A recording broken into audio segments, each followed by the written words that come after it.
beaucoup après quelques années passées auprès du conseil scientifique. Et je peux être fier d'avoir travaillé dans un domaine qui était naissant à l'époque. C'était le domaine de la géologie du risque. On a été presque quelques précurseurs après le séisme de 80. Mais avant, j'avais une vie. Comme j'avais une vie avant le séisme, j'ai travaillé beaucoup dans le sud algérien, mais en profondeur. J'étais responsable du champ de Hasselman. J'étais à production. Je suis géologue pétrolier. Et à production, j'avais développé le champ de Hasselman sur les puits injecteurs et puits producteurs. Et j'ai basculé par hasard sur le risque grâce à un projet qui était le projet de zone acidique de Chile.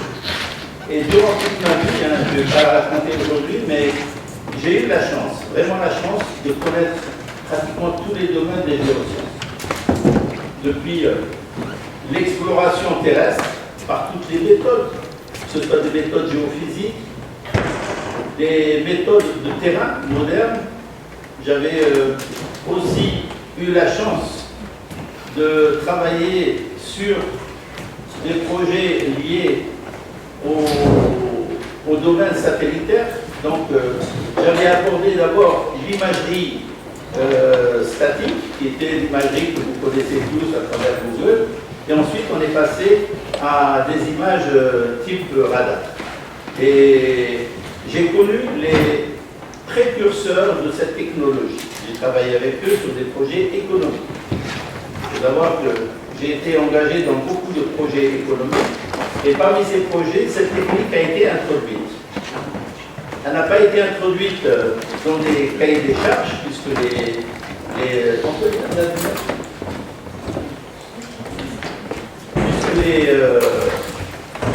projets algériens, notamment les projets économiques, ne prévoyaient pas ce type de technologie, qui répondait à certains aspects du projet. Et j'ai pu les persuader d'introduire par un avenant sur des contrats déjà signés, et on a modifié par des avenants sans incidence financière.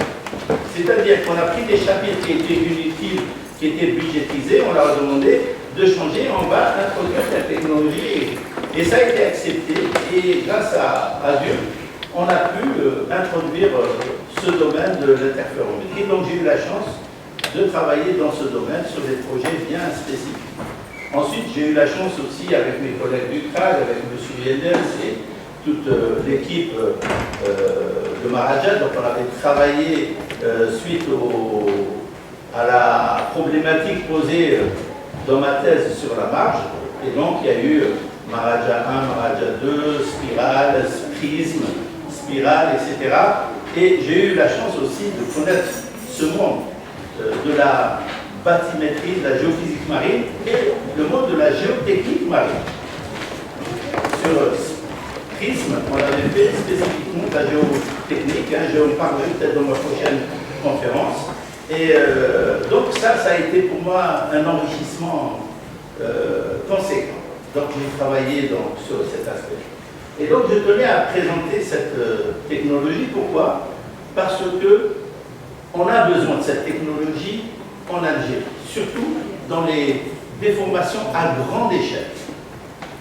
C'est-à-dire qu'on va avoir une observation acquise qui permet de traduire ces observations acquises à travers des images. On va essayer de récupérer un historique de déformation. Il y a trois techniques. Je vais les décrire rapidement. On a la technique classique, une technique dite différentielle avancée, qui est une technique qualitative, et une technique quantitative qui s'appelle la technique PS. Permanent Scaffold, c'est les réflecteurs permanents, PS technique. Et cette technique m'a permis de résoudre certains problèmes, notamment de répondre à un point. Donc, le radar, c'est tout simplement une technologie qui se base sur des satellites qui ont été envoyés. Les premiers satellites ont été envoyés vers les années 90, 91, 92, c'était ERS. Il devait faire l'acquisition systématique des données radar au sol en Europe. Sauf qu'on a eu la chance, dans leur acquisition, l'Afrique du Nord et pratiquement tout le monde entier était récupéré en données. Donc on a pu, pendant plusieurs années, acquérir ces...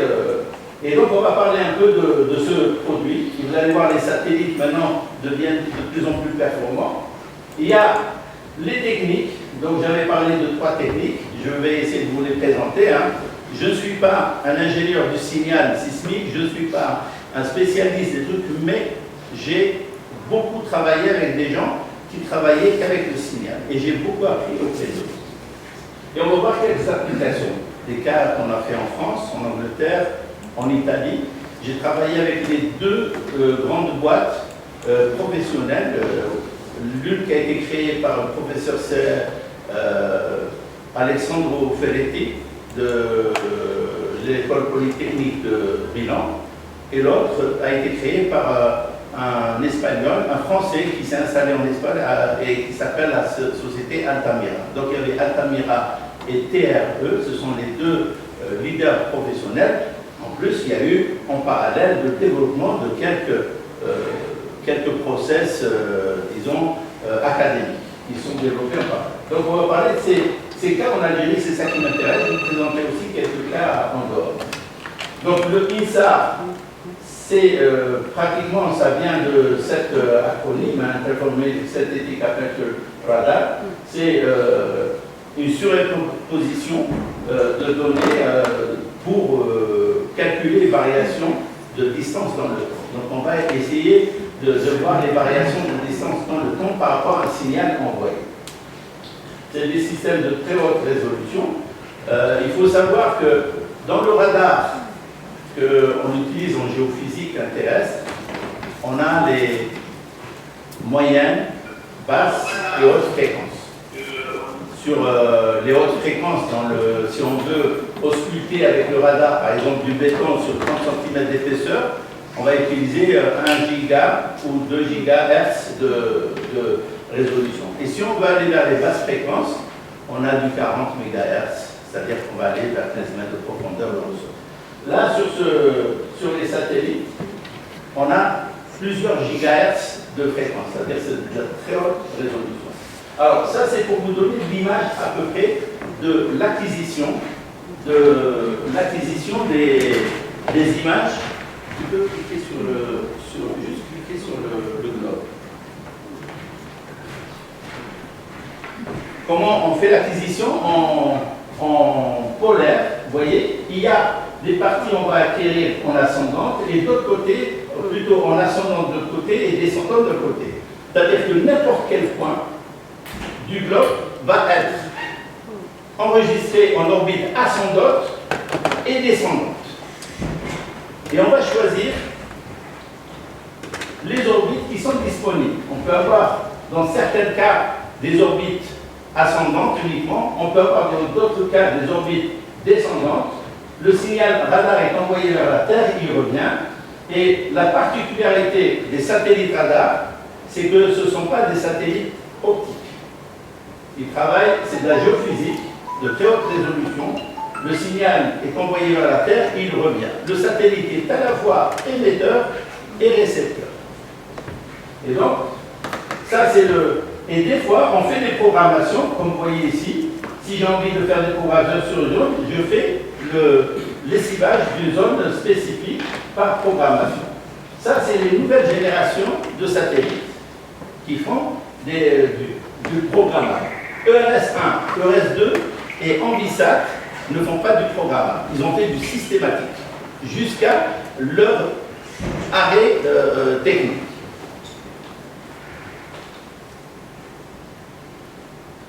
Donc voici le satellite. Vous voyez la fréquence ici, on est à 5,3 de la cellule émettrice, 5,3 GHz. C'est énorme en termes de...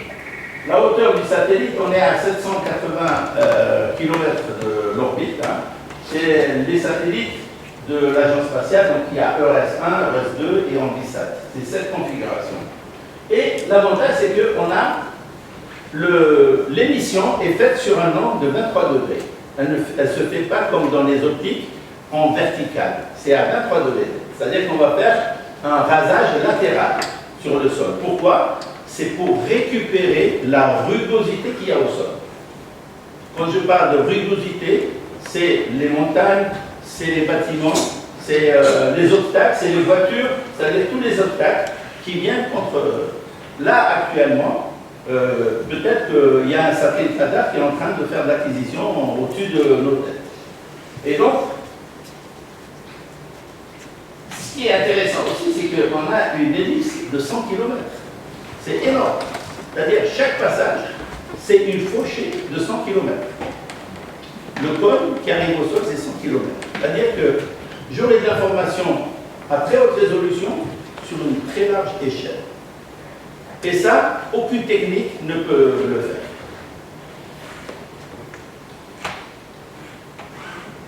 Sur EURES-1, EURES-2 et Ambisat, on a un retour au même point tous les 35 jours.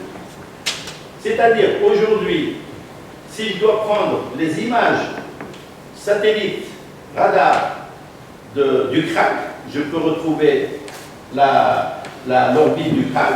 On va voir des réflecteurs sur le crack. C'est-à-dire qu'aujourd'hui, on a une histoire de tous les réflecteurs du crack qui sont enregistrés tous les 35 jours de 92 à 2001, voire 2002. Et ensuite, Ambisat qui a repris à partir de 2002 jusqu'à 2014. C'est-à-dire qu'à tout moment, on a une banque de données sur le sol qui existe actuellement. Il suffit de la prendre et de la traiter.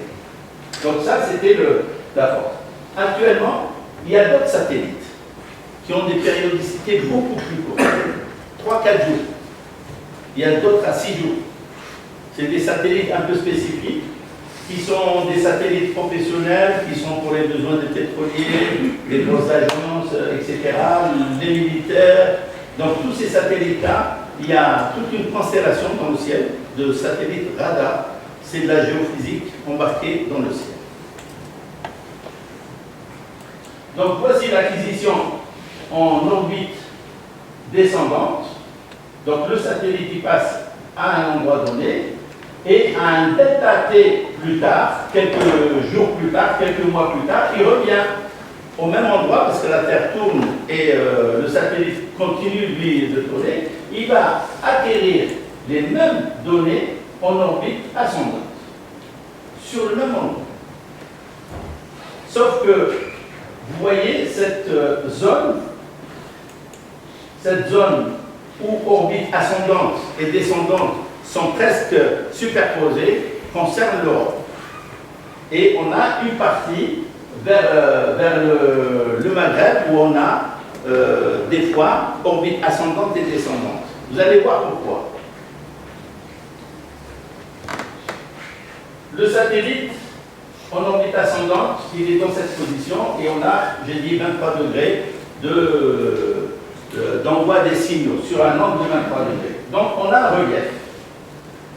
C'est un relief. Ici, je reprendrai un petit relief.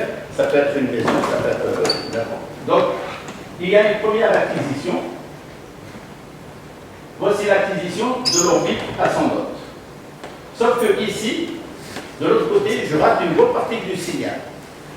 C'est-à-dire que ma précision n'est pas très bonne. Donc il va falloir que je reprenne l'image en orbite descendante. Voilà.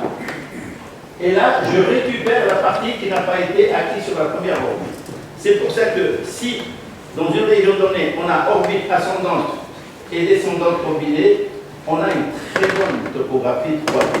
Très haute résolution. Parfois, sur l'interféro SPN, SPT, la technique SP, une des deux orbites suffit. Mais pour faire des MMT à partir de ce type d'enregistrement, il est nécessaire d'avoir les deux orbites. Donc voilà une des applications sur les satellites. Ça, c'est des satellites actuellement en fonction. On a Sentinel 1A qui a été lancé en 2014. Il a remplacé un peu Ambisat, hein, c'est toujours... Il y a Sentinel B qui a été lancé en 2016. Ça, c'est je dirais, la Ferrari des satellites, le TerraSat. Ultra performant, mais très cher sur le plan économique. Il est fait essentiellement pour certains budgets. C'est-à-dire que les acquisitions, et la plupart des données de TerraSat sont des données programmables. C'est-à-dire que, contrairement à EURES-1, EURES-2 et Ambisat, on a une acquisition systématique antérieure.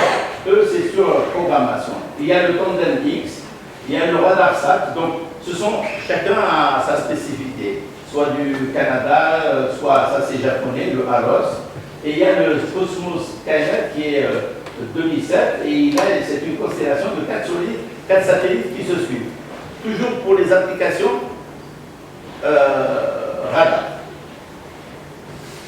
Les satellites déclassés, EURES-1, EURES-2 et Ambisat, et on a un projet, les satellites en développement avec la NASA, NISA et ISRO. C'est un lancement prévu en 2004. C'est une autre génération de satellites là, qui va être mis en orbite bientôt. Peut-être qu'ils ont déjà lancé quelques-uns, mais en tout cas, c'est prévu pour 2024. Voici à peu près les performances de chacun d'eux. Je ne sais pas si vous voyez ces petits points jaunes là. Ici, on en a plein. Il y a plein de petits points jaunes, j'aurais dû les mettre un peu plus... Mais en tout cas, ce sont tous des réflecteurs persistants ou permanents qu'on va utiliser dans notre traitement sur une période de quelques mois. 9 mois de mesure, on avait des milliers de mesures de réflecteurs. Alors que sur Ambisat, on a pris 5 ans de mesures et on a quelques réflecteurs. C'est-à-dire que TerraSat a une puissance différente de Ambisat, EURES, etc. Et TerraSat est très utilisé dans les gros projets, notamment pétroliers, etc. C'est pour ça que les besoins ciblés et même militaires. Donc ça, ce sont des satellites. Le principe de notre acquisition. Voilà un bâtiment. Premier passage du radar. Donc il va envoyer un signal radar, un aller-retour, au temps T0. C'est la phase R1. Quelque temps après, le satellite revient dans une position plus ou moins proche de la première position. Donc il va envoyer un signal R2. Malgré les conditions climatiques défavorables, atmosphériques, il y aura une acquisition R2. Cette R2-là, c'est T plus T0 par le nombre de scènes après le T0. C'est-à-dire qu'on peut avoir ici, juste après le 35 jours, ou bien N fois 35 jours. Donc, si jamais mon bâtiment a subi un tassement pour une raison purulente, des raisons anthropiques, naturelles, peu importe, la phase 1 est différente de la phase 2 et on va chercher le delta T, le delta déplacement. Et ce qui est extraordinaire, c'est que j'avais dit l'ellipse, la fauchée, c'est de 100 km. Il faut savoir que nous pouvons avoir des précisions millimétriques sur cette fauchée de 100 km de distance. Sur le plan tectonique, ça nous intéresse beaucoup. Même sur le plan géologique, pour les problèmes géotechniques, d'effondrement de cavité, de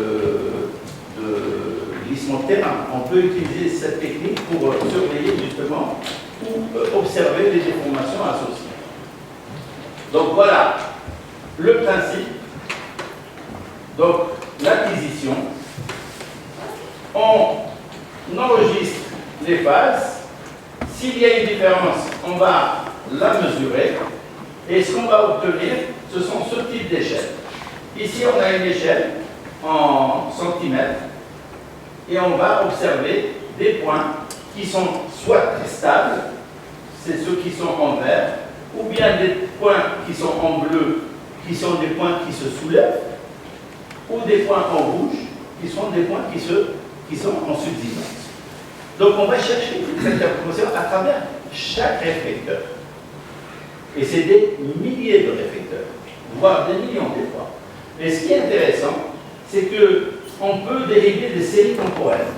C'est-à-dire dans notre signal, notre position de notre réflecteur permanent sur lequel je suis revenu sur 10 ans d'histoire tous les 35 jours, je peux reconstituer une série temporelle. C'est-à-dire à partir du zéro, et je vois l'évolution dans le temps, le déplacement, ça c'est le temps, et ça c'est le déplacement, et je vois mon point, s'il est stable à l'horizontale, s'il se soulève ou s'il s'abaisse.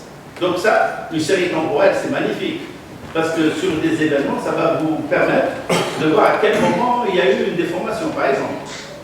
Donc ça, ce sont les produits. Donc, on va comparer toutes les images. Alors, voilà le signal. Les gens qui font de la géophysique comprennent très bien ce type de signal. Donc voilà notre satellite qui va envoyer un paquet d'ondes. Donc ce qu'il va envoyer, c'est un paquet d'ondes à une fréquence donnée. Ce paquet d'ondes va toucher une rugosité au sol, c'est les bâtiments. Ça peut être la géologie, la morphologie, hein, les montagnes, etc. Et donc, ici, à cette position, le premier paquet d'ondes, quand il touche le bâtiment, il va envoyer un paquet d'ondes, c'est le retour. L'aller, c'est un paquet complet, mais le retour, ce sont des morceaux. Et chaque morceau est un réflecteur. Et c'est ces réflecteurs, s'ils reviennent avec la même phase, avec les mêmes caractéristiques, ça veut dire que c'est un réflecteur du même objet. Si on ne le retrouve plus, ça veut dire que c'était une voiture qui passait, un camion.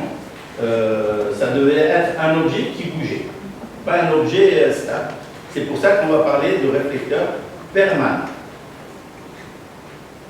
Donc voilà, il y a autant d'obstacles que de parties de phase qui reviennent par le satellite.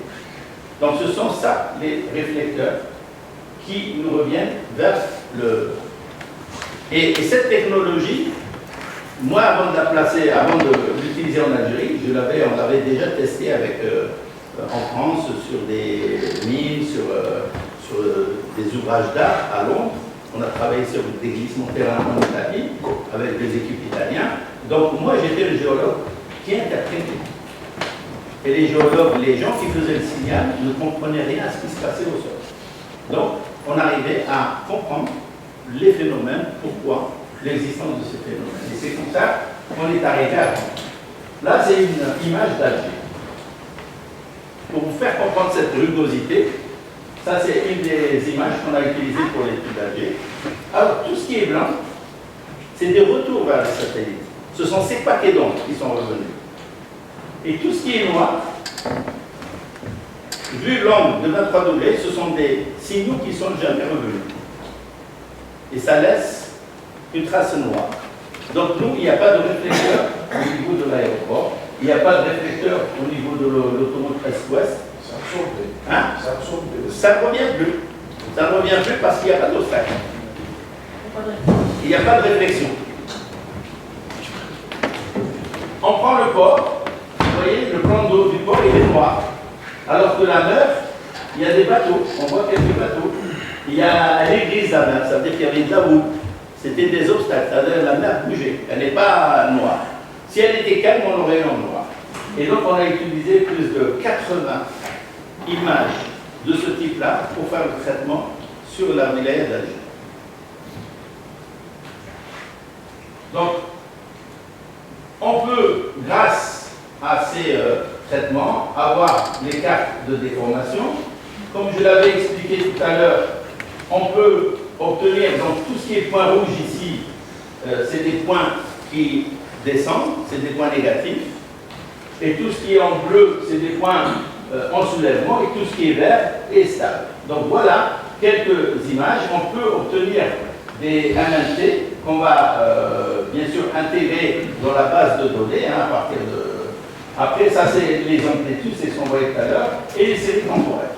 Donc ça, ce sont des produits qui aident beaucoup le géologue ou même l'ingénieur génie civil, hein, parce qu'on a travaillé beaucoup. Ça, ce sont les orbites, souvent, sur des projets que j'essaie d'initier. On a soit des orbites descendantes sur cette direction, parce que l'orbite du satellite est comme ça, ou des orbites ascendantes qui sont dans cette direction. Donc, des fois, pour des raisons économiques, on utilise une seule orbite, parce que ça va faire beaucoup de traitements et le traitement coûte très cher. Donc, voici la fameuse ellipse d'acquisition, la fameuse ellipse d'acquisition de notre donnée. Et une des amplitudes traitées, ce sont des points, vous voyez ici, on voit très bien les dépressions, les points de soulèvement, et tout ça, c'est de l'actif sur la période de traitement.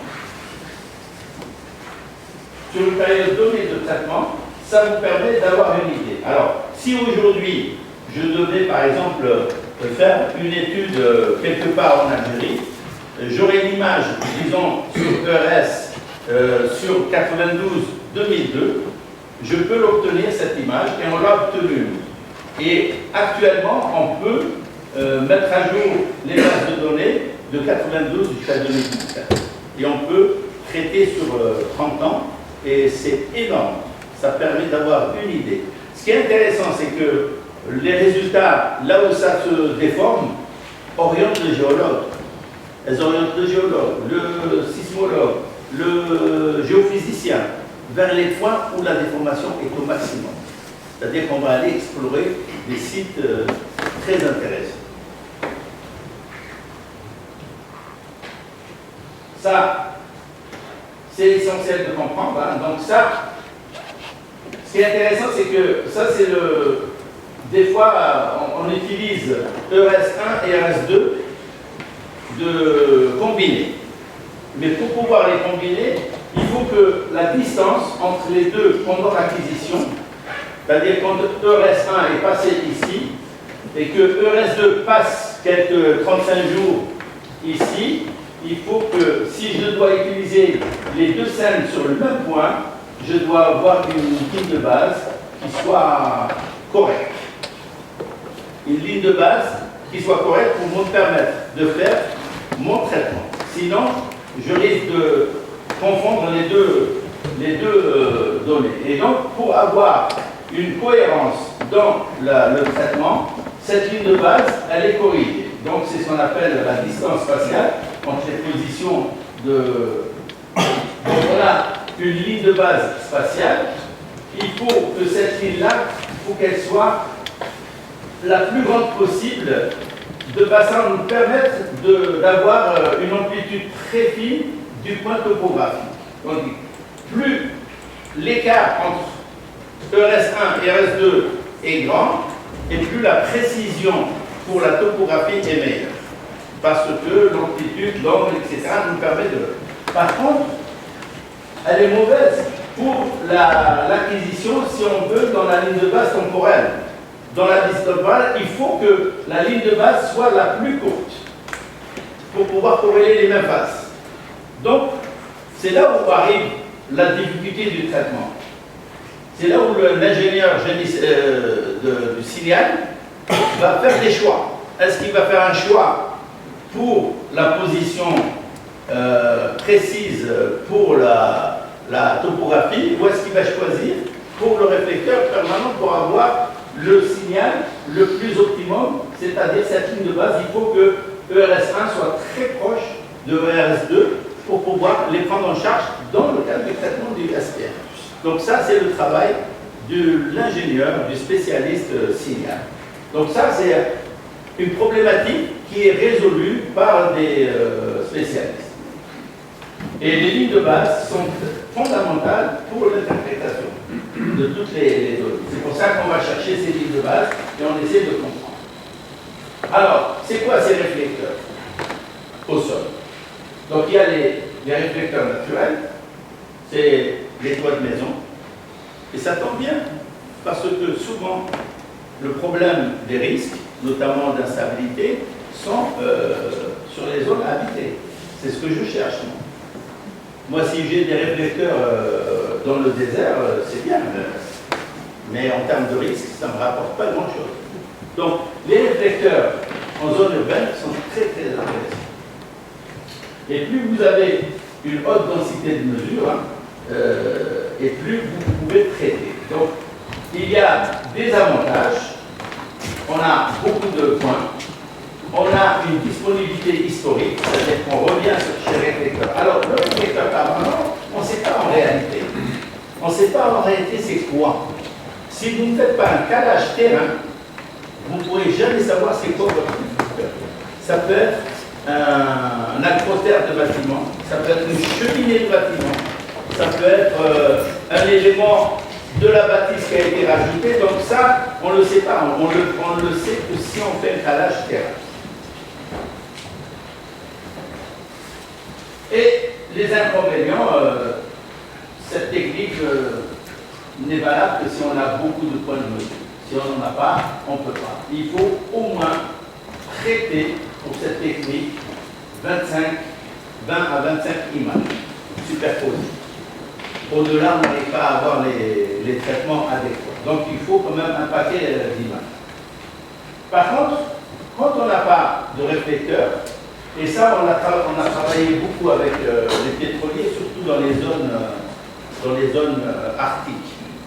Les pétroliers qui avaient, par exemple, en Alaska, ils avaient des champs pétroliers, Total, Shell, etc. Il n'y avait que de la glace, mais ils voulaient savoir quel était l'effet du pompage des nappes pétrolières sur le sol. Et donc, on a été obligé de créer des réflecteurs artificiels qu'on plantait sur le sol en dessous de la glace, et on a créé un réseau. Et l'avantage de ça, c'est que vous choisissez vraiment l'angle de visée du satellite, c'est-à-dire que vous avez un signal optimum. Et c'est comme ça qu'on a créé des réflecteurs artificiels sur certaines zones. Et le monitoring se fait après à partir de l'installation des... C'est comme si vous passiez, vous mettez une balise topographique. Voici quelques réflecteurs artificiels qu'on avait installés en Europe. Et ici, en Algérie, voici les réflecteurs qu'on avait utilisés. C'est juste des bâtisses, des toits. Et vous allez voir que c'est assez phénoménal parce que sur Alger, j'ai eu des anecdotes assez intéressantes. En Kabylie, j'ai répondu à une question sur Aïn Hammam. J'ai répondu à une question officielle, mais j'ai trouvé une explication assez logique sur Aïn Hammam. Donc ça c'est le... Alors, pour les techniques, ça c'est ce qu'on appelle la technique différentielle, qui est très connue, c'est la moins chère, parce qu'on va comparer, après un séisme, on va comparer une image radar avant le séisme et après le séisme. Et on va voir la déformation autour de la face. Et la déformation, elle est faite en isofrange. L'isofrange, c'est, si vous partez du rouge ici jusqu'au rouge ici, c'est un déplacement de 2,8 cm. Ça, c'est pour ERS1, ERS2 et Envisage. Maintenant, si vous prenez Sentinelle, on est sur 5,6. On est sur des précisions un peu plus précises. Et radar, on a 11,8. Ça dépend des radars utilisés. Mais sur ERS1, ERS2, on a 7 isofranges. Et ça vous donne une idée sur la qualité de la déformation. C'est qualitatif comme information. La faille, elle est là, et vous avez une déformation plutôt vers la partie droite ici, et non pas vers la partie gauche. Donc le géologue va essayer d'interpréter tout ça. Donc ça, c'était le... Ça, par exemple, c'est un travail qui a été fait par Belabès dans sa thèse sur le séisme d'Ain Mouchen. Sur le séisme d'Ain Mouchen, il a utilisé quelques scènes juste avant. Hein. Donc le séisme a eu lieu le 22 décembre 1999. Donc il a utilisé des scènes de juin 1999, de 11 de novembre 2000, donc après le séisme. Donc il a combiné les trucs, il a obtenu une déformation. Les isofranges sont moins marquées que sur celle que je viens de montrer, mais on voit bien qu'il y a eu un impact, et l'impact c'était la fameuse faille, la faille de Jebel Jidal, qui a été à l'origine du séisme de 1999. Toujours sur Boumerdès, Abbas a aussi fait un travail dans sa thèse sur Boumerdès, et donc on voit bien que les isofranges, vous voyez, elles vont sur la partie du prolongement de la faille de Tia, sur la zone de Zemouri, sur la zone épicentrale, et on voyait la déformation arrive juste ici. Ce sont des informations sur la déformation co-sismique, post-sismique, instantanée, suite à un événement sismique. Ça, c'est une information scientifique capitale pour interpréter la corréler avec la sismo, la corréler avec les observations de terrain, la corréler avec plein d'autres observations, et elle a un apport spécifiquement scientifique. Donc, cette technique a permis de montrer que le sol s'est déformé. Elle n'apporte pas une contribution dans la prévention, si ce n'est qu'indirectement à travers des publications sur le long terme. Et la précision, elle est de 2,8 cm. Donc, l'application reste scientifique. Par contre, il a différencié la technique, la deuxième technique, c'est qu'on va utiliser plus d'images. Et on va essayer d'avoir ce type d'information, c'est-à-dire une déformation vers le bas, en rouge, et une déformation en bleu vers le bas, et on va voir la stabilité. Donc on va chercher cette information qualitative, tout en étant une information quantitative, mais pas précise. C'est des moyens de déplacement. On va dire que c'est 2,8 ou 0,5 cm par an, ou en 10 ans. Donc le code couleur qu'on va adopter pour ce type d'information, par exemple ici, on a une information assez linéaire qui montre ici un affaissement linéaire et un soulèvement presque linéaire. Donc on peut supposer ce qu'on veut ici. C'est une faille active qui se déforme, c'est de la compression est-ouest. Si on prend l'est et on suppose le nord ici, donc on a déjà des informations en termes sur un laps de temps. Hein. Toujours on parle d'un laps de temps de quelques années. Hein. Ce n'est pas le temps géologique.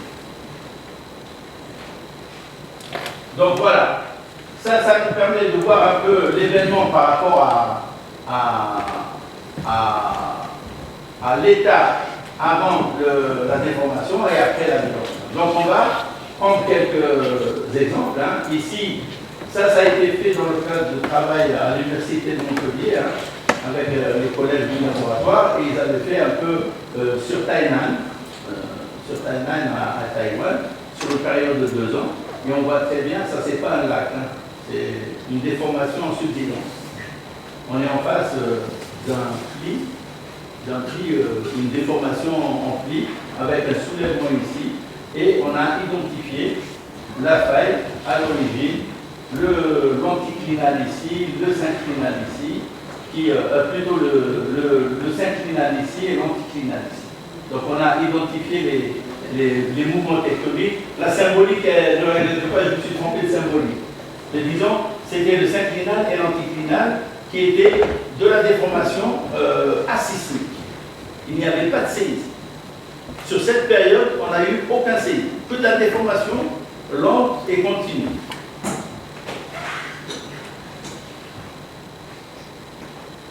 Donc ça permet de suivre un peu les déformations du sol par des moyens classiques. Il est impossible de voir ces déformations si on n'a pas ces techniques. Et cette technique elle nous montre qu'on peut voir spatialement et temporellement la déformation d'une région ou d'autre. Ça peut se faire sur n'importe quelle et ça apporte beaucoup d'informations sur la tectonique. La troisième technique, c'est celle-là qu'on met souvent en œuvre dans les projets, c'est la technique des réflecteurs stables. Donc là, on va prendre des points, on n'est plus sur des régions. C'est vraiment chaque paquet que j'avais monté tout à l'heure, j'avais monté des paquets qui revenaient, chaque point, ici, vous voyez ici, représente un paquet qui est revenu vers le satellite. Et donc, on a des réflecteurs de différentes couleurs. Alors ici, c'était on l'avait fait, c'est pas très parlant. Je vais vous montrer, ça c'est un exemple de subsidence lente mesurée, c'est pas mon...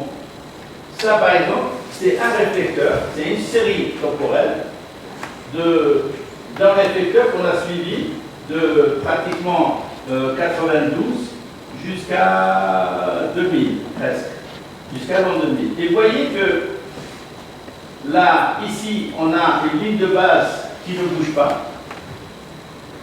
En 92, 93 jusqu'à 95 ici, la ligne était stable. Et puis d'un coup, on a eu des mesures qui montraient quelque chose qui était anormal. Donc il y a une rupture de cette courbe à cette date précise.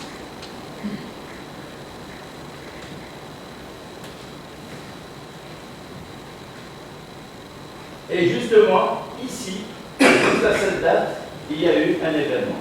Et c'était l'effondrement d'une maison. C'était en Italie.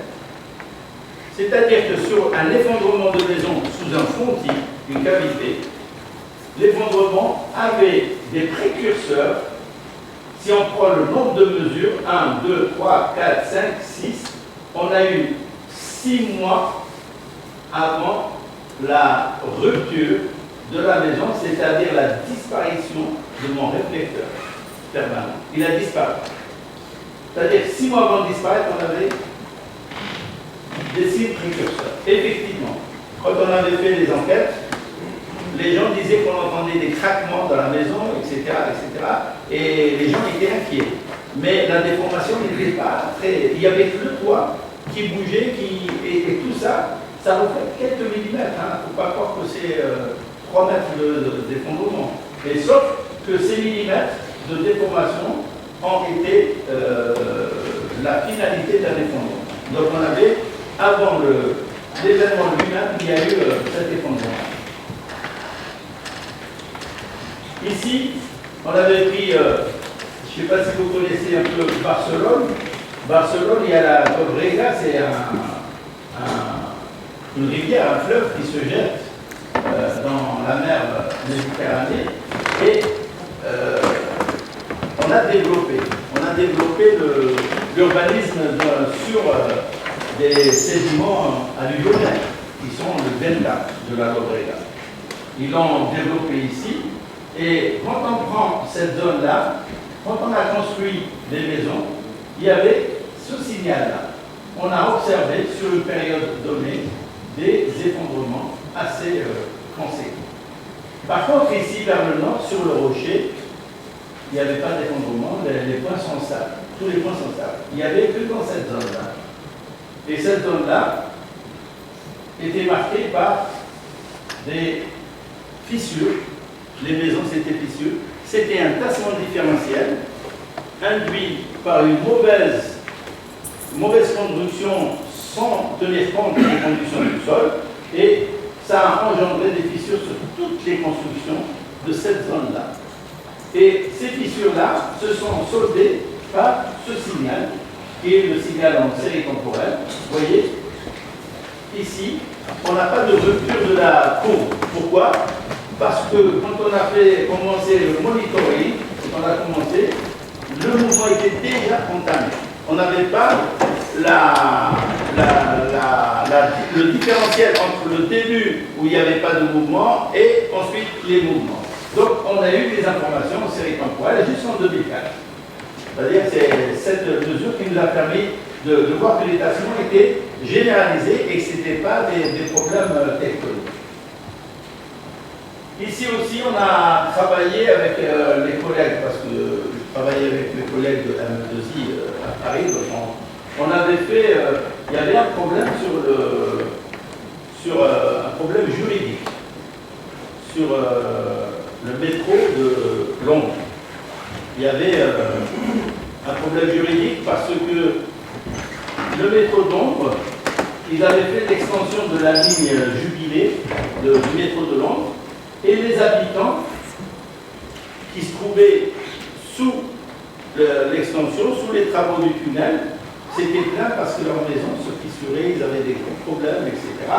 Résultat des courses, ils sont passés par une phase de procédure juridique qui n'ont pas abouti parce que les experts, chacun racontait son histoire. Et puis un jour, il y a eu quelqu'un, je ne sais pas, qui a dit tiens, on peut trouver des solutions à travers. Et effectivement, quand ils nous ont fait appel, parce qu'on travaillait sur le métro, mais sur les rails, et eux nous ont demandé si on pouvait leur faire prouver que. Et c'est comme ça qu'on a mis en œuvre cette technique sur cette ligne. Et vous allez voir une meilleure image. Voilà, l'image qui suit parfaitement le tracé du tunnel. Et là, juridiquement, les gens ont eu raison et le problème a été résolu. Et vous voyez que les signaux disparaissent au niveau de la Tamise, ils disparaissent près du jardin de Hyde Park et ils reprennent vers la station. Donc tous les travaux du métro de Londres, cette extension, ont posé des problèmes et ça a été juridiquement réglé. Et c'était la preuve que le métro était à l'origine de ces... Bon, j'ai essayé aussi de travailler sur le Belkawi. Vous connaissez peut-être le problème du Belkawi, c'était OPM 32. J'étais étudiant à l'époque, j'étais dans ce forage avec Total. Et c'est pas moi qui ai implanté le mauvais tubage, c'était les géologues de Total. Et Belkawi, c'était une erreur géologique. Et on avait peur que ce trou d'un effondrement, c'est OPM 32 bis, parce qu'on a déplacé le OPM 32. Ce trou-là fait à peu près presque 300 et quelques mètres de diamètre. Il s'est effondré parce que le tubage a été installé sur la nappe albienne. Et au-dessus, on avait 200 mètres d'épaisseur de sel. Et la nappe albienne a injecté de l'eau sur le sel a fondu et tout le puits s'est effondré. Donc ça nous a fait une cavité exceptionnelle et on avait peur parce que la nappe albienne, elle est à l'échelle du sud algérien. Elle s'étend jusqu'en Libye et elle va jusqu'en Tunisie.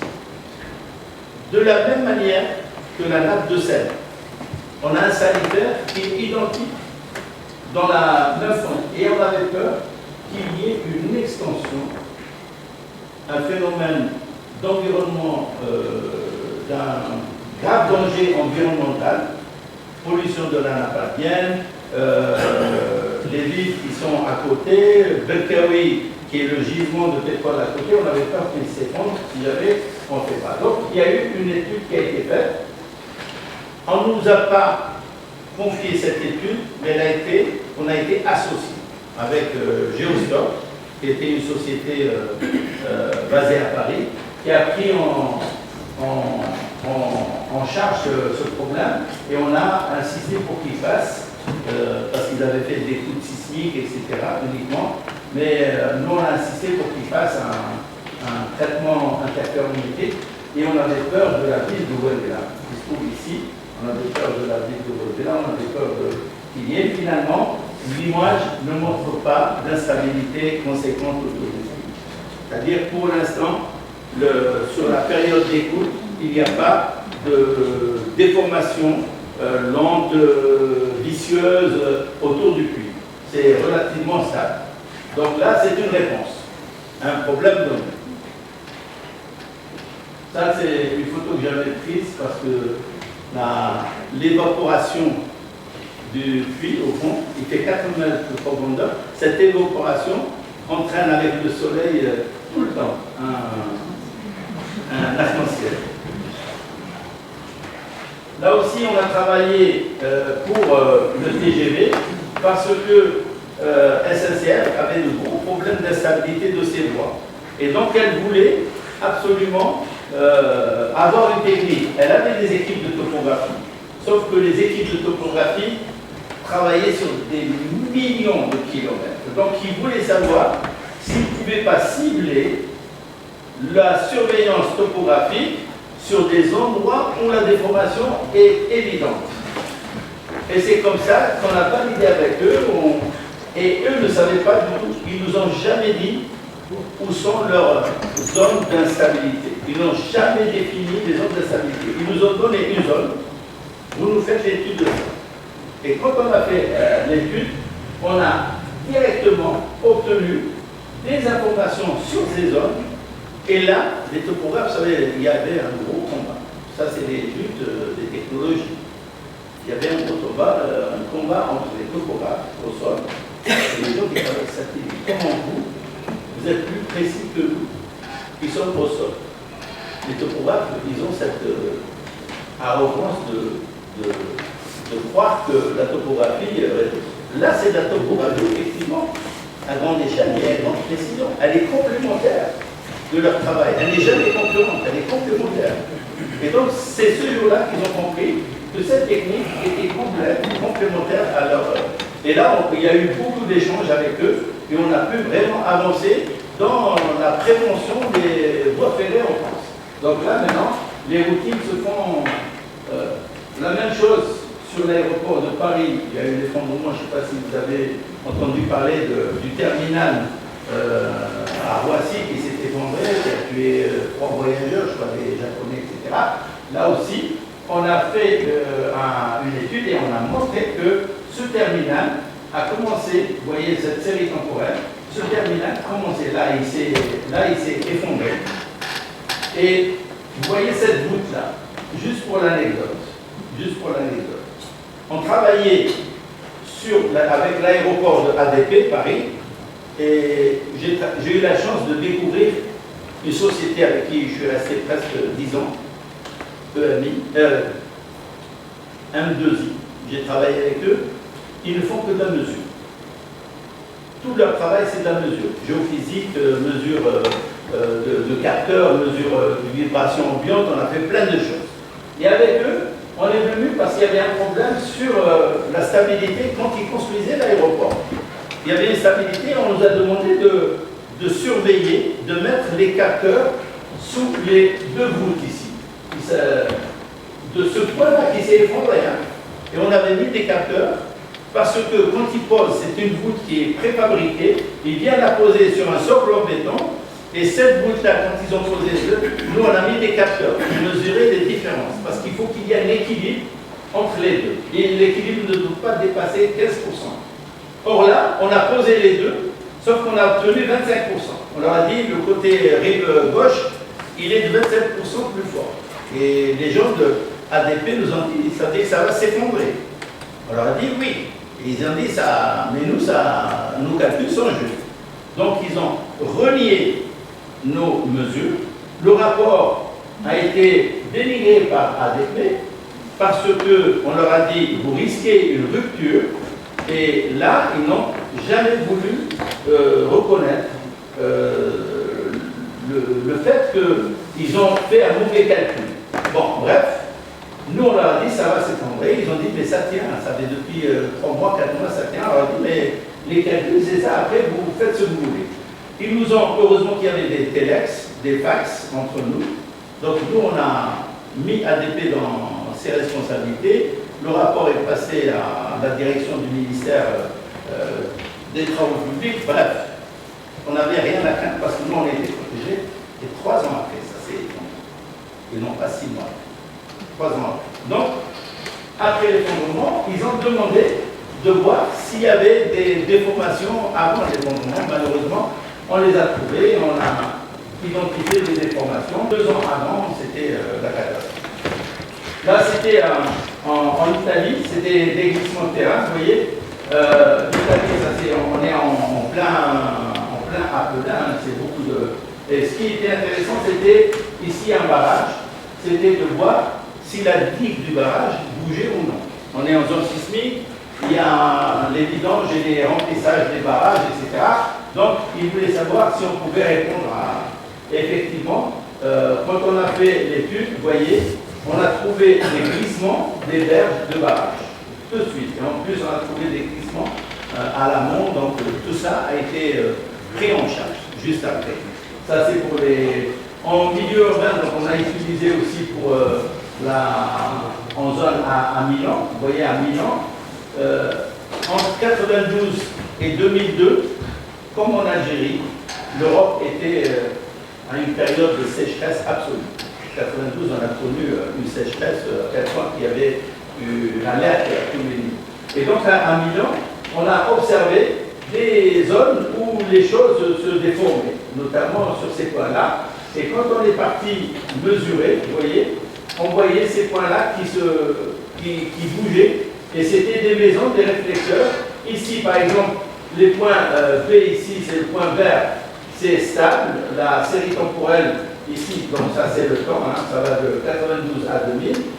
Ici c'est stable, et ici c'est les amplitudes de mouvement. Et sur 0, on n'a rien du tout, tout est stable. Par contre, sur ce point rouge-là, vous voyez, on a une stabilité relative ici, et puis après, d'un coup, il commence à... Et on a le début de la vraie sécheresse, la conséquence, c'est à partir de 98. Disons, fin octobre-novembre 97. Et on a un tassement de 2 mm observé sur la période de 10 ans. Et ça s'est traduit par quoi? Par des bâtiments qui se déformaient. Et on était en pleine période sécheresse parce que Milan, en grande partie, est construite sur des allures. Et le fait que la nappe phréatique se rabaisse, le sol se tasse et les constructions qui sont dessus vont se tasser de la même manière. Donc Toulouse, pour l'explosion AZF, c'était pour voir quel est l'impact de l'explosion. Toujours un problème juridique. Il fallait montrer la responsabilité d'AZF sur la déformation qui a induit beaucoup de dégâts. Là, ce sont des réflecteurs. Donc ça, c'est le nombre de réflecteurs sur Toulouse. On a eu des millions de réflecteurs. Et donc, sur AZF, on a répondu qu'il n'y avait pas de conséquences sur la déformation. Ici, c'est un exemple du pompage excessif de l'eau. Vous voyez, ici, le stade 1, on a surveillé, par exemple, sur la même zone, hein, de février 94 à juin 92. Vous voyez, il y a une esquisse de subsidence, mais par contre, si on prend janvier, c'est-à-dire on prend 7 ans, vous voyez, tout ça se déforme. Il y a un pompage excessif de la nappe d'eau dans cette région, c'est en Californie, et cette déformation, vous voyez ici, a créé un soulèvement. Il y a un effet de poussin. Vous voyez ici, jamais on n'aurait pu imaginer qu'il y ait un soulèvement au fond de cette subsidence. Donc on a une information quantitative et qualitative sur la déformation. C'est-à-dire que c'est des choses qu'on ne pouvait pas voir avec des techniques classiques. Juste le précédent, l'explication du soulèvement, du point de vue hydrogéologique, est-ce qu'on peut l'expliquer? Je ne suis pas penché sur le problème, mais pour moi, le soulèvement est peut-être induit par le fait que le sol se rétrécisse. Ça a entraîné une espèce de boursouflure, une espèce peut-être de... c'est difficile à expliquer. Il faut être hydraulicien et peut-être ici, on est quand même à Los Angeles, peut-être qu'on a une des autres options, c'est d'avoir une combinaison, parce qu'on a été obnubilé par le pompage, mais peut-être qu'il y a aussi de la technologie. Et ces deux combinés. Vous avez des choses comme ça et c'est vraiment... Ah oui, et là, ça peut être à la fois hydrogéologique, associé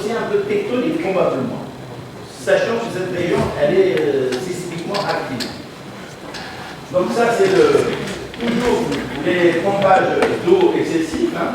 Ça, voici l'exemple de tout à l'heure que j'avais montré sur les sites précurseurs d'effondrement de la maison. Vous voyez, c'est dans ce quartier-là. Ce quartier, il y a des maisons. Et voici la maison qui s'est effondrée. Vous voyez, tous ces points verts, c'est des points stables. Et ici, c'est des points, c'est ce seul point instable. Et c'est notre signal que j'ai montré tout à l'heure, avec des signaux précurseurs. Et c'était un effondrement instantané qui se trouvait dans l'historique temporel de notre Bon, après, il y a les glissements. Je vais pas. C'est juste pour vous montrer qu'on a beaucoup travaillé. C'est-à-dire qu'ici, par exemple, le glissement était déjà actif. C'est-à-dire qu'on a une fenêtre temporelle où quand on a commencé le monitoring, que le glissement était déjà actif. C'est-à-dire qu'il n'y a pas de rupture de la courbe. On a pris tout de suite la courbe en attente. Là aussi, c'est en cône, c'était un gros c'est un glissement de terrain, vous voyez. Tout ça, c'est pratiquement, ici, c'est un village qui est relativement stable ici, et ici, tous les points rouges sont instables. Donc, on a une grande définition spatiale des mouvements qui sont affectés par des subsidences. Ici, la même chose, hein. On retrouve ça dans les talus de montagne, hein. Ce sont des glissements conséquents avec leur série temporelle. Hein. En Autriche, c'est la même chose. Hein. On retrouve toujours ces images sur les flancs de montagne avec des glissements conséquents, alors que dans la plaine, tout est stable. Là, c'est le glissement de Hong Kong. Là, je me souviens, ce glissement-là, c'est Hong Kong, c'est sur la côte adriatique. Je discutais avec les ingénieurs du signal. Ils me disaient on a des points qui soulèvent et des points qui descendent. On n'a pas compris qu'est-ce qui se passe. L'explication, c'est que le glissement de terrain était là et on était dans une rotation, carrément. Un glissement rotationnel. Donc, rotationnel ici, ça se subdit et ici, ça remonte, le front qui remonte. Donc, on se retrouve dans ce type d'information sur les failles actives. Et ça, c'est mon rêve un jour de voir ça se développer en Algérie. Hein, c'est dans le cadre de la recherche, c'est de voir qu'on peut appliquer ça pour les failles actives. Voici la fameuse faille de Hayward. C'est une des branches de la faille de San Andreas. Et vous voyez, ici, on a juste 10 mois d'écoute. On voit déjà qu'il y a un phénomène qui s'amorce. Et regardez, on revient à ce front bleu, là, les rillettes qui vont se mettre en place ici. Ici, sur 23 mois, ça devient encore plus conséquent. Sur 50 mois, la déformation subsidence de ce... Et on voit que le déplacement, la faille, elle est là. On voit que le compartiment ne bouge pas. Et c'est cette partie qui bouge, mais elle bouge en faisant une subsidence et un front de rivelle ici. On le voit ici, qui se met en place. Sur 63 mois, c'est la même chose, et là, on voit tout. Et tout ça sans séisme. C'est de la déformation asismique. On a essayé aussi de suivre le Vésuve parce qu'il posait des problèmes pour les Italiens. Et donc, sur le Vésuve, on n'a pas pu identifier de déplacement conséquent. Mais par contre, là où on a eu des choses intéressantes, c'est vers la mer, c'est vers les champs frégéens. Là. Ce sont ici la chambre magmatique du volcan de Vésuve est juste ici et elle fait du yo-yo. La chambre magmatique au fur et à mesure. Et souvent, on a des tremblements de terre ici, contrairement à la surveillance au départ qui était là. Et donc, on a eu une identification des mouvements sur les champs frégéens. Donc voilà, ça c'est ce qui a été fait sur le Vésuve. Hein. Vous voyez ici, il y a quelques mouvements soulèvements, mais vers les champs frégéens, c'était encore plus développé. Donc on a utilisé les orbites ascendantes et descendantes et on a pu identifier. Alors, pour valider la technique, donc il y a eu quand même des essais pour valider la technique, on a comparé la technique avec des mesures existantes de GPS. Le GPS étant sur des zones où il y avait des mesures GPS, on a essayé de comparer la technologie NISA avec le GPS. Donc, dans cette région, il y a eu plusieurs dizaines de stations permanentes GPS qui sont installées. Donc, on a eu beaucoup de comparaisons à faire. Donc, il y a eu des mesures assez intéressantes. Ce que vous voyez en vert ici, c'est l'interférence. Ce qui est en rouge, c'est le signal GPS. On les a mis sur les mêmes courbes de temps, sur la même courbe de temps, hein, sur les mêmes échelles. Et vous voyez que la cohérence entre les deux signaux est assez intéressante. Pourquoi elle est intéressante? Parce que le GPS, du moins de ce que j'ai utilisé dans le passé, avait une très bonne résolution horizontale. Et la résolution verticale était sujette à discussion pour des raisons de conditions atmosphériques, etc. Le SAR, lui, n'a pas de problème, il est plus précis en vertical qu'en horizontal. Donc si on a la combinaison GPS et radar SAR, on a une complémentarité. L'un est plus précis à l'horizontale et l'autre est plus précis à la verticale. Et là, on a une complémentarité sur l'information. Et ça, c'est vraiment très très intéressant à savoir. Donc ça, par exemple, ici, on a fait, pour montrer un peu le forum de Los Angeles, on a découvert, ça a été amplifié, hein. Vous voyez, on est sur du demi-millimètre. Donc les mesures qu'on a faites, de 95 jusqu'à presque 2000, vous voyez les mesures ici, elles suivent cette évolution. Et on a ici été, hiver, été, hiver, été, hiver, été, hiver. On avait démontré une dilatation du forum, le béton se dilatait en fonction du temps. Et la dilatation a été confirmée par les génies civils, mais ici, elle est mesurée. Elle est mesurée et quantifiée et précise. Donc, on avait un outil qui permettait aussi aux génies civils de voir la surveillance de leurs ouvrages d'art. Et c'est intéressant pour les barrages, parce que les barrages, quand il est plein, la voûte, elle se déforme. Et quand il est vide, elle revient. Donc c'est très très intéressant de voir quel est l'impact des ouvrages d'art, centrales thermiques, centrales nucléaires, etc.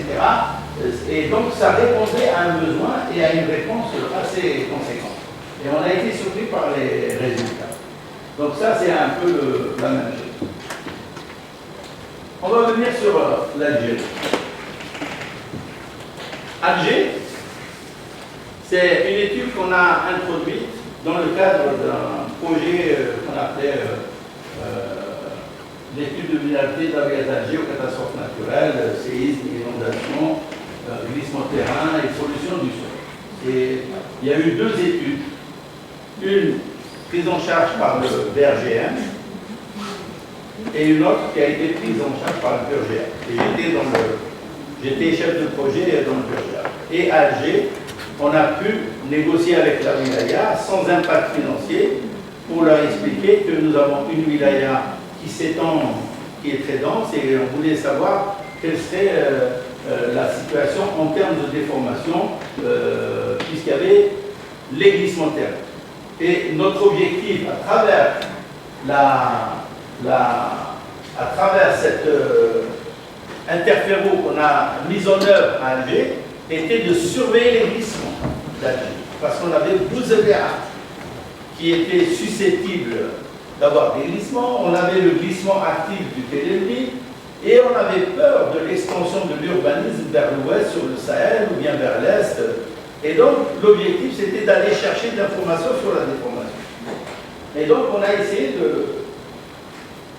Donc, on a commencé d'abord pour voir pour le... Ça, c'est un des premiers résultats, le glissement de Saint-Raphaël, hein, il est là. Sauf qu'on avait très peu d'informations à l'intérieur, parce qu'il n'y avait pas trop de réflecteurs. C'est un jardin, et même les réflecteurs qu'il y avait, c'était des baraques, à chaque fois elles tombaient, elles n'existaient plus, il y avait des terrassements. Mais par contre, on a eu quelques points ici, vous voyez, ils sont un peu en bleu, etc., des points verts. C'est-à-dire qu'on avait quelques indices de mouvement autour du glissement. Alors, le fait qu'on ait fait toute la zone, on a été surpris. Voici l'image que j'ai montée tout à l'heure, les réflecteurs que j'ai montés tout à l'heure, et voici le nombre de scènes qu'on a utilisées. Alger se trouve à cheval entre deux scènes, deux orbites. L'orbite 65 et l'orbite 337. Et donc, on a traité toutes ces orbites. Toutes ces scènes, on les a traitées pour pouvoir obtenir un état des lieux des réflecteurs permanents. Voilà. On a eu plus de 26 593 réflecteurs permanents sur l'orbite 337. Et donc, sur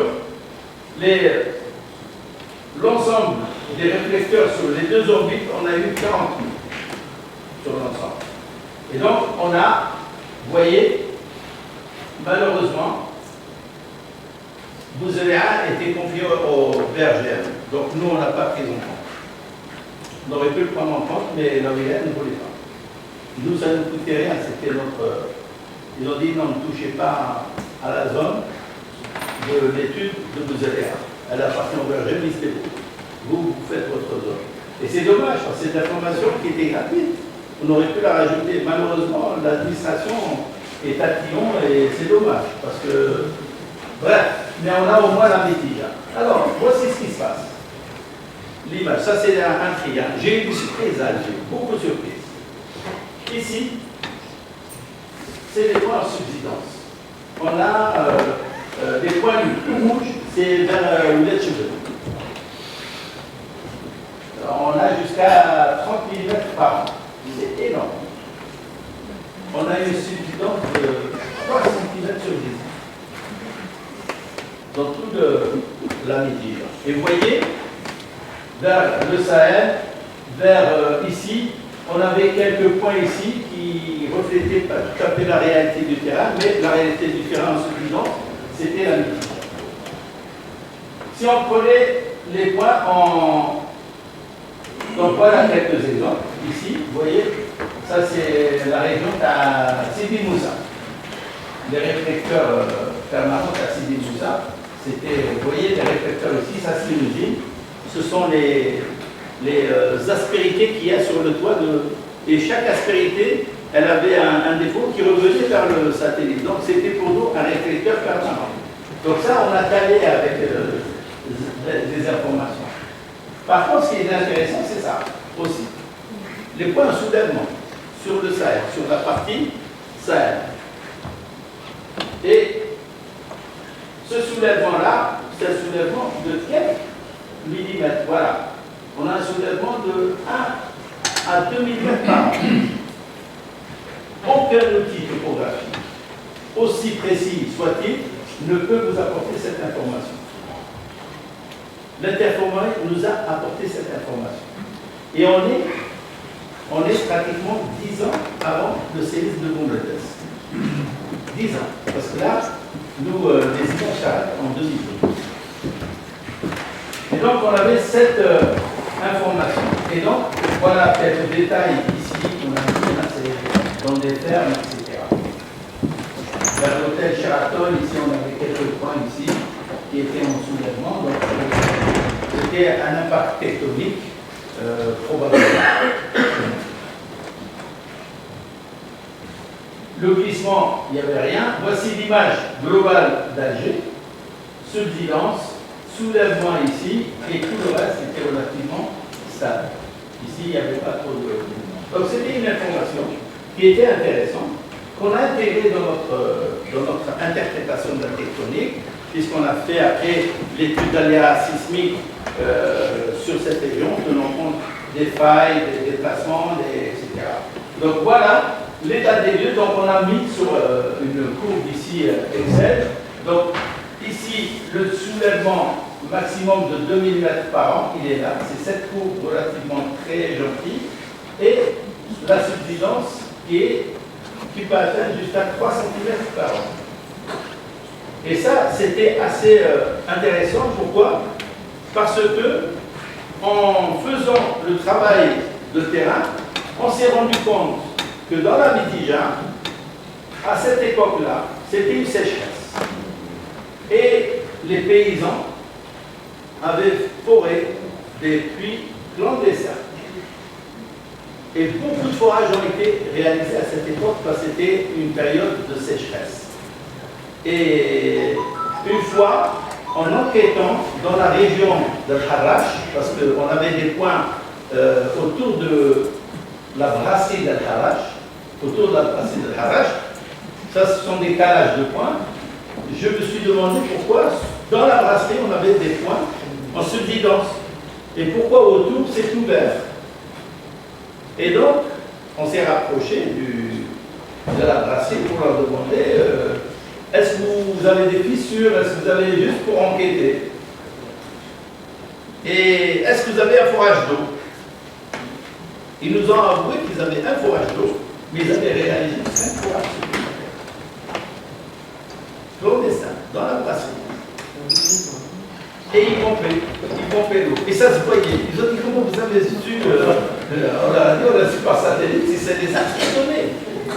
Parce qu'on a pu identifier une information qui n'était pas visible sur le... Donc ça, c'était une des anecdotes sur Alger. Non, juste, ce que j'ai oublié après. La subsidence. Est-ce que le problème se pose dans une nappe? Est-ce qu'il peut se poser dans les nappes? Ou bien il faut que ce soit une nappe implicative? Non, c'est une nappe, c'est pas une nappe, c'est une nappe, la nappe libre, ça peut s'appliquer, bien sûr. C'est la nappe libre. Bien sûr. Alors, l'explication d'Alger, juste, bon, vous êtes ici tous des spécialistes, géologues, etc. Alger, qu'est-ce qui s'est passé? C'est que 10 ans avant le séisme, on avait de la déformation tectonique, asismique, qui a commencé, et on avait le Sahel qui se soulève comme ça, et la Mitidja qui est ici dans le septentrion qui se déforme. Donc on avait la combinaison sur la Mitidja du pompage et de la tectonique. Et la tectonique, normalement, si on avait uniquement de la tectonique, on aurait eu l'équivalent de cette courbe, mais en inverse. C'est homogène comme déformation. Or là, sur la subsidence, c'est amplifié. Donc c'est pour ça qu'il est intéressant de... Donc ça, ce sont des... Alors, sur Ain Hammam, c'était la même chose. Je l'avais appliqué pour Ain Hammam, en négociant avec la wilaya les termes de référence. Pourquoi? Parce que le wali m'avait posé la question, il m'a dit, monsieur Goudiard, on vous a confié l'étude du glissement actif, ça on le sait, mais ce qui m'inquiète, c'est de savoir s'il y a d'autres glissements autour de Ain Hammam qui sont au début de leur activité. Et là, la question qui a été posée en dernier, j'ai dit, je ne peux pas vous répondre. Si je dois vous répondre, vous aurez la réponse dans 10 ans. C'est-à-dire que je vais vous mettre un réseau topo de surveillance sur toute la commune et je vais surveiller chaque point de la commune et je mettrai 10 ans pour trouver une réponse à votre questionnement. Par contre, je lui ai dit, en plus, j'ai une possibilité technique qui permet de reconstituer les 10 années passées. Et on peut reconstituer le mouvement de toute cette zone. Il m'a dit, c'est quoi? Et c'est à ce moment-là que la discussion a été entamée sur l'interféro et je les ai convaincus. Et toujours sans incidence, parce que j'ai pas envie, à l'époque, je ne voulais pas que les gens croient que je veux introduire une technologie pour gagner plus de sous. Non, vous avez le même budget, on va essayer de le rentabiliser. Et donc, sur le Hammam, se posait le problème sur l'azote, parce qu'il posait la question.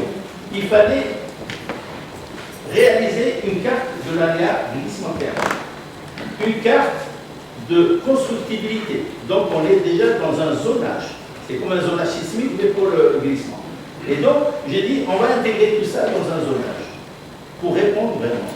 Et c'est comme ça qu'on a décidé de faire l'interférence sur un Hammam. Donc, voilà la zone couverte. Tout ça, la ville d'Ain Hammam, elle est là. Le glissement actif, il est là, vous allez le voir. Le glissement actif, il est là.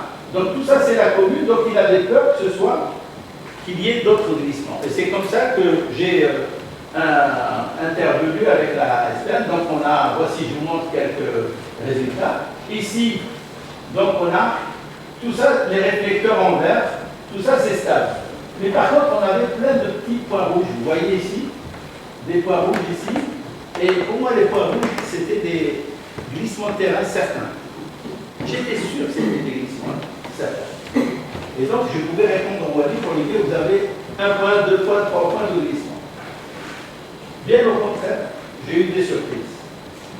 Et donc, en enquêtant sur le terrain, donc ça c'est le glissement actif, et tout ça c'est la zone de, c'est vous dire l'étendue du diagnostic sur cette échelle. Parce que là, j'aurais mis 20 ans pour faire ce travail en topographie. Là, on l'a fait avec un budget minima et un temps, on a eu pratiquement 1 mois et demi pour avoir la réponse de traitement. Et donc, le glissement, donc je me suis amusé à aller voir chaque point pour voir s'il s'agit d'un glissement thermique. Et donc voici, on a couvert toute la période de janvier 2003 à 2009. Hein.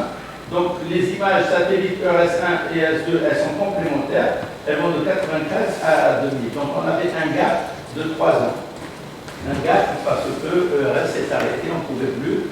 Mais sur les 3 ans, on a utilisé, sur cette période, on a utilisé toutes les images qui existaient. Voici les images de réflectivité. Hein. Voici le nombre de scènes acquises hein, à Ambisat hein, depuis 2004, etc.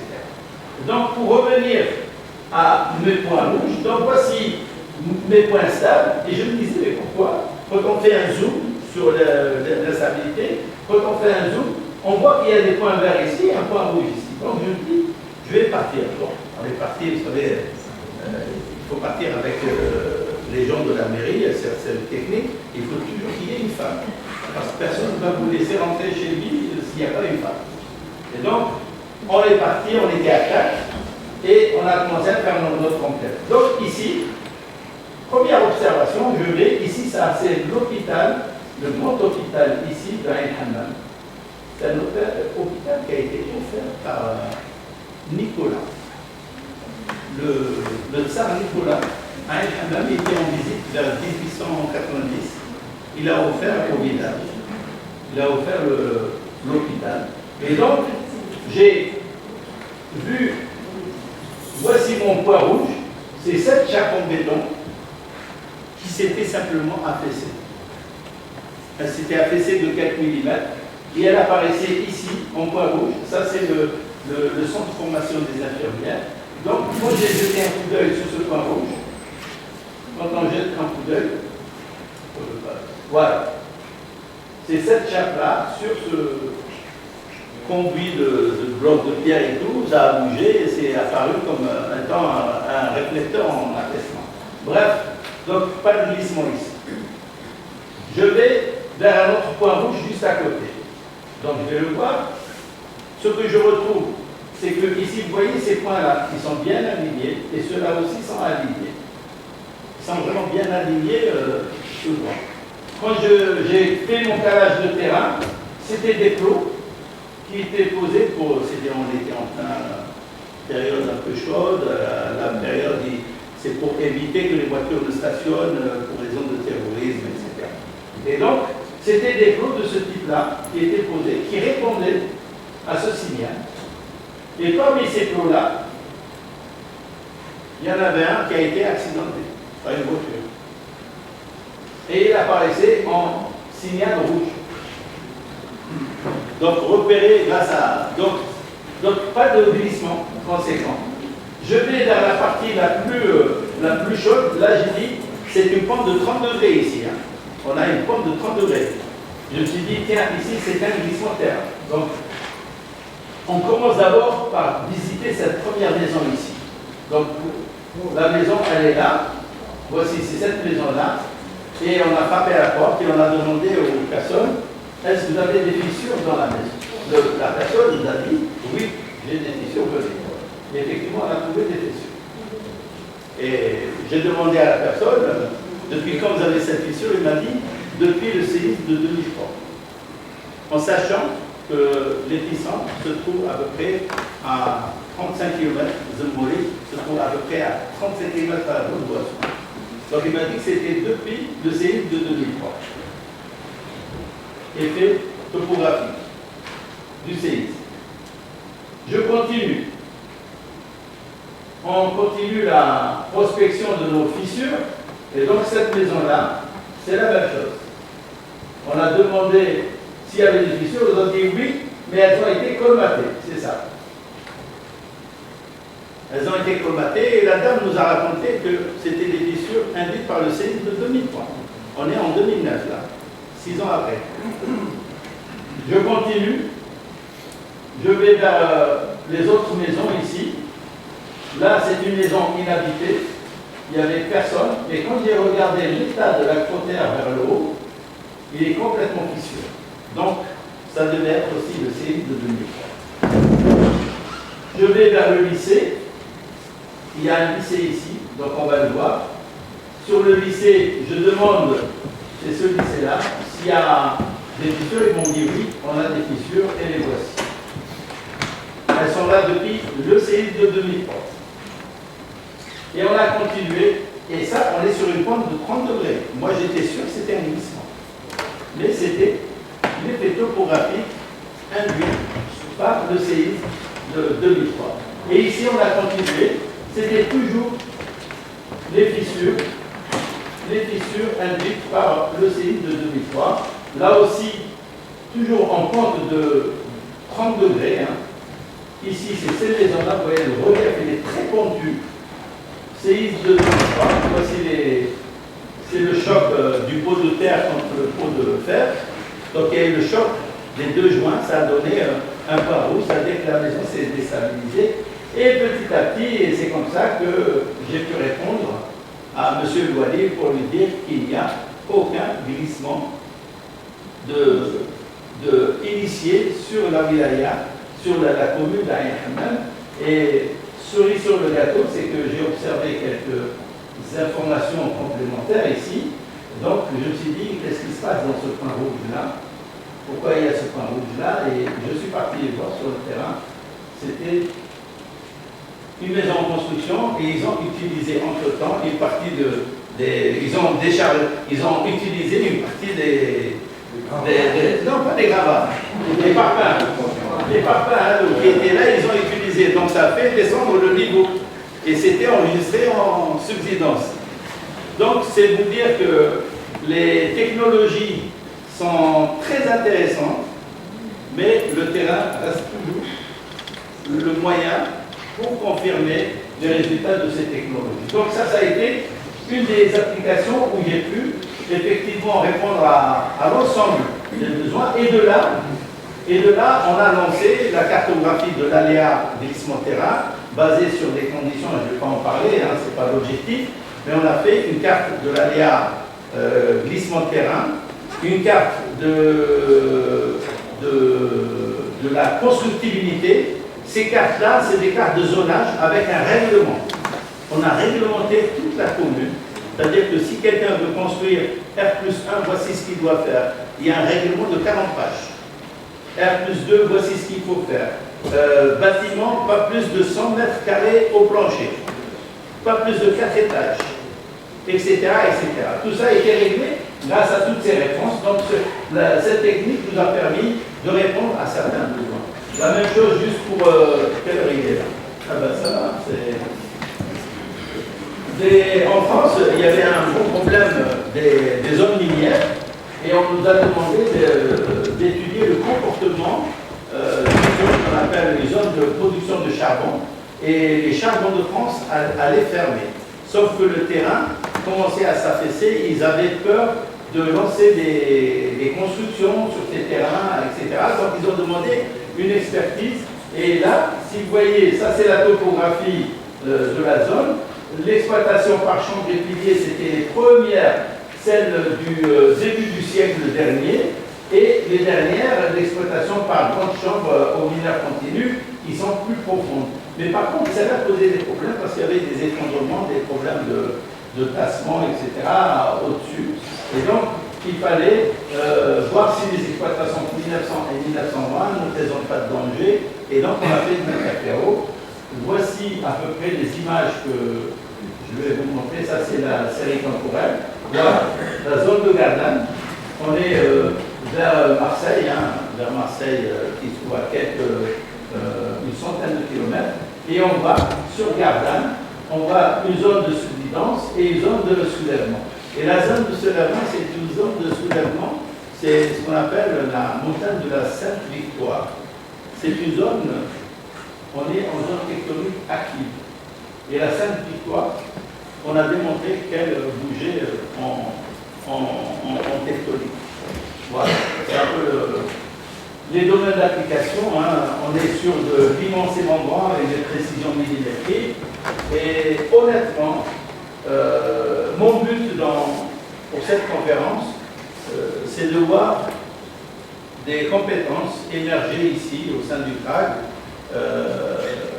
prendre en charge cet aspect de l'exploitation de ces données. Donc il y a beaucoup de données qui sont disponibles gratuitement, mais il faut faire partie du réseau. Moi je ne suis pas dans le réseau, mais il y a des spécialistes qui font du GPS, et ce serait intéressant de développer et surtout de diversifier parce qu'elle nous elle répondra à beaucoup de problématiques en Algérie, surtout en déformation active.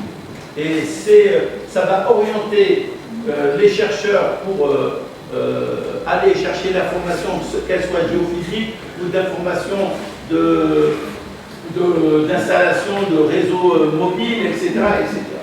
Donc voilà, ça c'est ce que j'avais à vous dire. Et sachez que moi, dans ma vie professionnelle, j'ai découvert ça, je l'ai utilisé, j'avais les moyens de le faire, je l'ai fait.